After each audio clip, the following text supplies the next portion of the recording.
વડોદરા શહેર પોલીસ દ્વારા 23મી જૂને ડ્રગ્સના દૂષણને નાબૂદ કરવા માટે રેલી યોજી અને MS યુનિવર્સિટી ખાતે ડ્રગ્સ અવેરનેસ કાર્યક્રમ યોજાયો।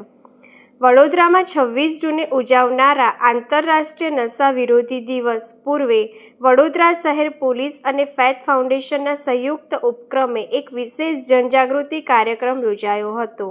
આ પ્રસંગે વડોદરા પોલીસ દ્વારા ડ્રગ્સના દૂષણને નાબૂદ કરવા માટે ખાસ મિશન ક્રેકડાઉન કેમ્પેઇનની જાહેરાત કરવામાં આવી છે। આ અભિયાન અંતર્ગત બે મુખ્ય વ્યૂહરચના પર કામ કરવામાં આવી રહ્યું છે। એક, સપ્લાય રિડક્શન્સ, કાયદાકીય કડક કાર્યવાહી દ્વારા ડ્રગ્સની સપ્લાય ચેઇન તોડવી।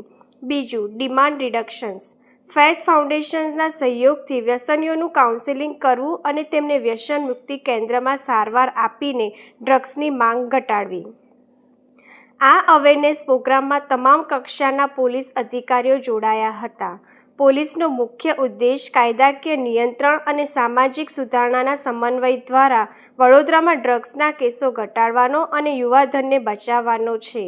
આ કાર્યક્રમમાં વડોદરા શહેરના પોલીસ અધિકારીઓ અને કર્મચારીઓ સાથે વડોદરાના નાગરિકો જોડાયા હતા।